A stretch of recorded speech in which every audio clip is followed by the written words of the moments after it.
Hello, everybody. This is Nisha Zachary. Welcome back to Permission to Leap.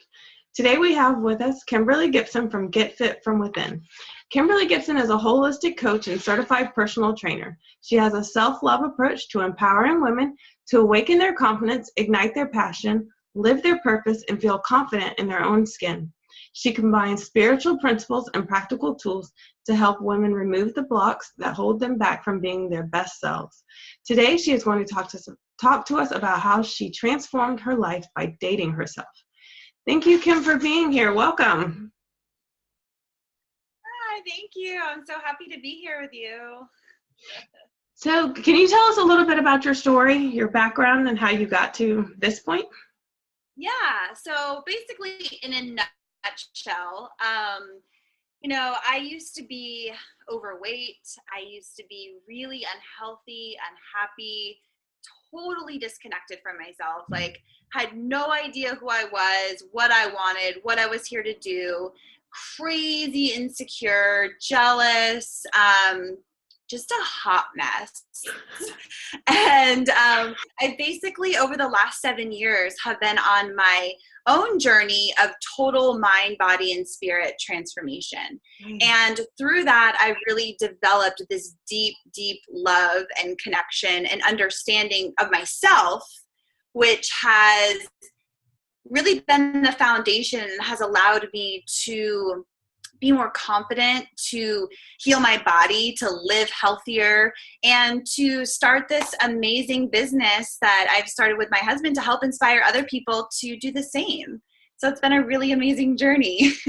That's awesome. So what is your definition of permission? So for permission, I really feel like permission is just allowing yourself, giving yourself permission to just show up, right? Giving yourself permission to be vulnerable, to be real, to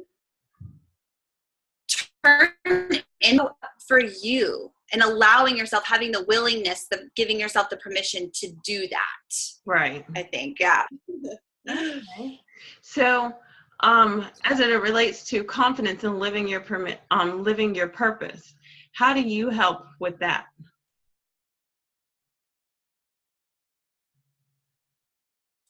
Giving, again, it's a willingness. So, allowing yourself the permission, right? We have to choose to stay stuck or to move forward, but really allowing ourselves the permission to turn inward, to become our own best friend, to connect to ourselves, to get to know ourselves.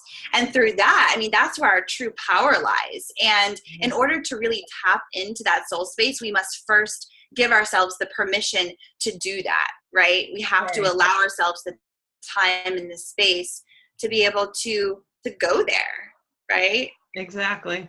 So what are some of the common things, myths or lies or whatever, that you hear about gaining confidence and living your purpose? I think confidence really begins with having a strong foundation of self-love, right? Of self-connection. And so what I hear all the time, and what I have said myself a million times, is that I don't have time. I don't have time to, show up for myself, to take time for myself, to meditate, to work out, whatever it is. I don't have time. I don't have time. And, now my life is so much busier than it was back then when I said I didn't have time, right? And it's like my schedule is usually fully packed, but I always make time to connect to myself, to take some time for me, because in order to truly feel your best and have the confidence, you have to be connected to yourself. And it doesn't have to you don't have to sit in meditation for an hour or spend, 2 hours reading self-help books. And it doesn't have to be this long period of time. It can literally just be taking 3 minutes or set an intention for the day, or sit for 3 minutes in a meditation, whatever it is, but it doesn't have to be this huge amount of time.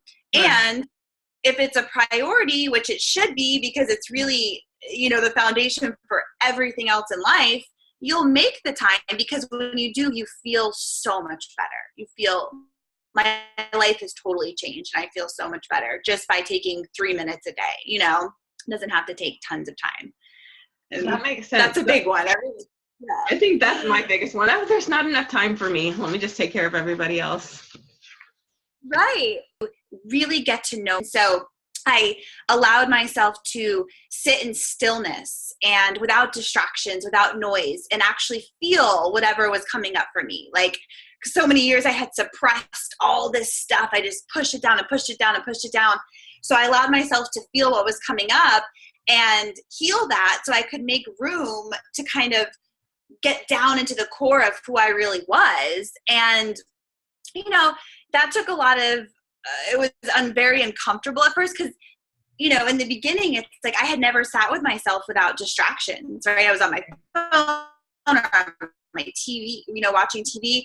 So it felt very uncomfortable. But through that, I was able to see who I was, and it's like I would take myself out and like try new things. Like I was rediscovering who I was. I would try new things. Like I tried baking, I tried making jewelry, I tried new workouts, I tried all this stuff to see like, what do I like? What do I don't not like? What am I passionate about? What makes me excited? What lights me up? Like, when do I feel my best? And just really explored who the heck I was, and took myself out on a lot of dates and got through a lot of awkwardness. But at the end, I was like, wow, this girl's actually pretty cool. I kind of like her. Who knew all those years, She was kind of a cool girl. So yeah, it was a journey of dating myself. There's always some distraction. Like mine is, like you said, usually the phone, or there's kids running around, or there's always something to be done besides sit and actually get to know me. Right. It's easier to avoid that conversation. Yeah. It's like, how often do we really just like sit or like walk or do something where we're just like in silence, connecting to ourselves without doing something else? It's rare. It's very, but in that silence and that stillness that's when your truth can begin to speak, like when you put down the right. So that was big for me. That was huge. Oh, I like that. And the silence and the stillness. I like that. Okay, so what was the number one thing that you did after you dated yourself? What was the number one thing that you did that changed your life? I would say really cultivating my spiritual understanding, my spiritual practice.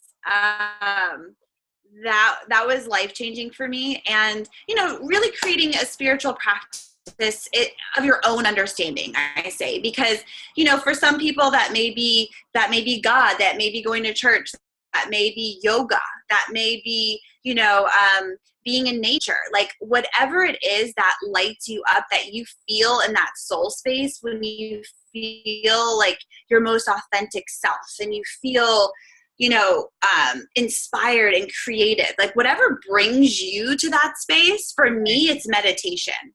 But if that's running or walking or listening to music or art or whatever it is that brings you to that space, find it, connect to it, and do it every single day, even if it's for 5 minutes. Because by doing that, by creating a spiritual practice, for me, it's God. For me, it's meditating. For me, it's praying. But that is what has grounded me and keeps me clear and focused and in alignment with what my purpose is and what I'm here to do. And that is the foundation for everything else. And so whatever brings you to that space, do it every day, because it will change your life, right? You'll operate more from that soul space, from your authentic truth, when you can learn how to tap into it and then allow it to move through you and share it out into the world with other people. Oh, I like that. And then they can see it come through you. And then I like that. And then it will help inspire other people to do the same, Right. So one big cycle. I like that. The big one. So what is something that anyone can do right now to begin building their foundation of self-love? I think really, again, it goes back to just taking a little bit of time for yourself. It really begins with that, because when you take a little bit of time for yourself, you reconnect to who you really are. And when you understand who you really are and you like who you are, you build that love for yourself. You build that acceptance and that understanding, and that allows you to show up in your life with grace, right? With confidence, with power. Right. And it begins with really just taking a little bit of time, like I said, even if it's for 5 minutes, to just connect with you, maybe writing a list of things that you really like about yourself, or writing a gratitude list, or writing, what do I like? What do I don't like? Or not writing at all, just sitting quietly and feel what's coming up for you, and just allow you to develop this beautiful relationship, become your own best friend, become your own best friend. And we can all do it. And it literally will change your life. Because when you have that deep connection for yourself, all of your other relationships flow with ease, your career flows with ease, everything else, because you are grounded in who you are, and you have that strong foundation. And it begins with taking a little time for yourself. Take a little time, 5 minutes, do it. And that will grow over time. I've been on this 7-year journey. Like, it's been a process, So if you start with 5 minutes, where are you now? So it depends on my day, but if I'm like super, super busy, literally sometimes I will just, before I look at my phone, before I turn on the news, this is a big one, because a lot of times, we wake up and we turn on the news. I used to do this every morning. I used to start my day, with the Today Show, or I check Facebook or check my emails, and you immediately dive into this chaotic spin, right? Your mind is racing of all these things that are going on. So it's really hard to come back to that. It's really hard to kind of come back to a more peaceful, centered place. So before I do any of that stuff, I sit in my meditation chair and I sit. And some days it's only 3 minutes. Some days I only have 3 minutes. Some days I have 20, it depends on the day. But I take that time to turn inward, be quiet before I do anything else. And then now it's like I'm always reading something that's inspiring me. I'm always podcast. I'm, constantly tuning in and tapping back into when I feel taken out, tapping back into myself, throughout the day, through journaling, through writing, through just simply, saying a prayer in the bathroom, whatever. But I'm in it all day. But I think the most important piece is to, in the morning, take a little bit of time, 3 minutes, if that's literally all you have, because I do it throughout your day. I like that. Okay. So it's kind of like become a natural habit that just flows through your. It's become my go-to now, where at first it wasn't. At first it was just like, okay, I'm going to sit with myself now. Like, this is awkward, but I start the timer. Okay, this is my time. And it was like very forced in the beginning because it was so uncomfortable. Right. But the more I did it, the easier it got. And now it's just become such a practice. And it's like my go-to, because I know whenever I feel crazy or chaotic or sad or depressed or angry, I know I can come back to that in a second. And so I've just learned over time how to bring myself back and connect. So that's awesome. I need to get there. So it's like my go-to. Yeah. And sometimes that's so hard. It's like, okay, I need peace right now, but I'm not finding it. I know. Here's a really cool mantra. I've been doing this for the last couple of weeks because I was feeling a little bit stressed out about some things. And this literally you can do in your head, in your mind, or you can do out loud in front of people, by yourself, whatever. You can do this anywhere. Do my thumb, right? So I just kind of go in this pattern and I say, peace is in me. Peace is in me. And I won't even say it. So like when I'm at work or something and I'm around other people, like I'm not going to say that, right? Because people are like, you're crazy. But like in my mind, I'm like, I'll even sometimes just hold my hand down and do the motion. And I'll just say, peace is in me. Or I'll go in the bathroom, peace is in me. And it brings me back. every time. And I may have to do it 30 times a day because I get taken out. But it always kind of brings me back to remind myself that peace is always in me. I just have to breathe and come back to it. And that mantra has helped me so much these last couple of weeks. So that's a good one to take. All right. Well, thank you for that. I will definitely be using that one. Yeah. One for the books. So you say you go through it, your spiritual practice goes with you throughout the day, as you've just shown us. So how has that affected your life and your business? Yeah.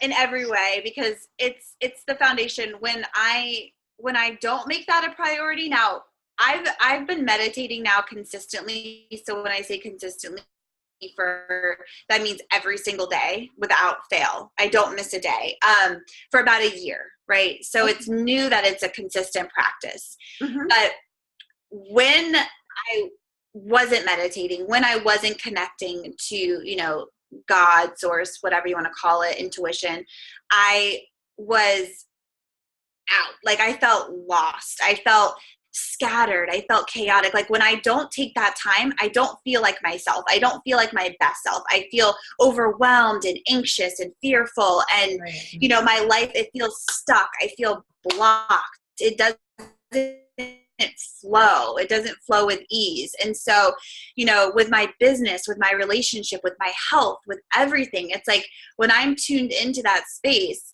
I am my best self. And when I feel like when I feel like my best self, I'm able to show up for my life in a really, really authentic, powerful way.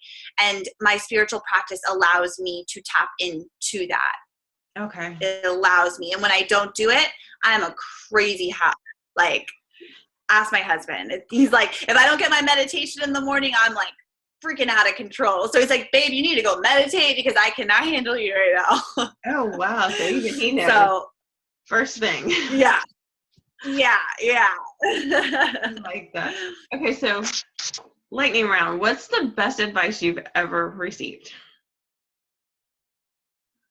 Oh man, I've gotten so much. I think from my stepdad, he said, when I was younger, right? So at the time I didn't really appreciate it because I was like a teenager and had no time. But he said, always make time for yourself, because if you don't, you will lose yourself. And when you lose yourself, life gets really, really hard. And now that's something that always plays in my mind, and it's been very impactful in my life in many ways. So yeah, take time for you. Wow, the advice that you get in your teens, it does apply later on. I like that. I know. I don't care. I'm not taking time for myself. I'm going to hang out with my friends. Like, what are you talking about? Leave me alone. But now I'm like, wow, that was really profound. Like, thanks. Oh, goodness. Okay, so besides meditation, what is one other personal habit that you think has contributed to your success? Working out, exercise is everything, because when I exercise, I feel my best. Like I feel balanced, I feel energized, I feel fueled and like ready to take on my day. And when I feel my best again, I'm able to show up in all areas of my life in a awesome way. So working out is huge. Like I do it to stay balanced, and as a byproduct, you lose weight. I've lost a bunch of weight and I've gained muscle, and but I do it because it keeps me balanced and feeling my best. So that's huge. I try to work out like 4 days a week, 5 days a week if I can. How long did it take you to get to that point from where you were when you started? Working out? Yeah. Well, 7 years ago, I used to smoke cigarettes, and I literally lived on like Captain Morgan and pizza. So I was like really out of shape. I had never been to a gym. So for me, it was baby steps. Like I signed up for a 5K because I wanted something to challenge. And so I signed up for the 5K, and I literally could not run to the stop sign and back, which the stop sign was probably like 0.2 miles, it was like up the street. I couldn't even do it. And, but I stuck with it. And over time, again, it's all about baby steps, because taking small steps creates lasting change. Right. So I stuck with it. And then it's like, I did my first 5K, which was like 2 months later, into the gym. But yeah, it was a journey for sure, because I was so out of shape. And I had no confidence either, because I always felt like, like crazy, and like everybody was looking at me in the gym because I had no idea what I was doing. But I just like stuck with it. And now it's infused into everything I do. Like, it's part of my fabric, because without exercise, again, I feel off, I just don't feel good. So, but it took a long time, but I stuck with it. That's the thing. Consistency is key. Right. Because if I would have like given up because I'm like, I can't run to the stop sign, I never would be where I'm at today. So you just got to stick with it. Even when it feels hard, just keep going, keep going, because it gets easier. That's amazing that you were able to go from not running to the stop sign to now being a personal trainer. That's like a big gap. I'm like, how did I get? Yeah. Oh my goodness. It's crazy when you think about it. It is. Okay, so where can people connect with you? You've got so much great information. How can they find you? Thanks. So our website, so I say our, it's my husband and I, our website is getfitfromwithin.com.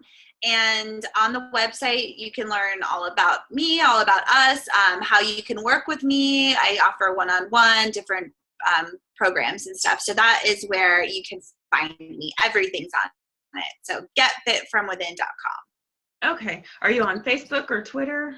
Oh, yeah. So Facebook is Get Fit From Within. And on Instagram is Get Fit From Within 37. Oh, okay. And yeah. I also have a private Facebook group. It's women only. And it's a really awesome group. I do tons of videos and share all kinds of cool stuff. And it's holistic living with a W. So like whole WHOLE, holistic living with Kimberly Grace. So okay. that's a great place to find me. Yeah. We'll have a link to that on under the video so that everybody can get that. That's absolutely awesome. So thank you so much for your time. This has been absolutely wonderful, amazing information. And I can't wait to connect with you again, because this was great. Yeah. So me too. This was so fun. And thank you for having me. And I love the work that you're doing and inspiring and just awakening people up, and really awesome work. So thank you. I appreciate that. All right. You take care. Okay, you too. And we'll talk soon. All righty.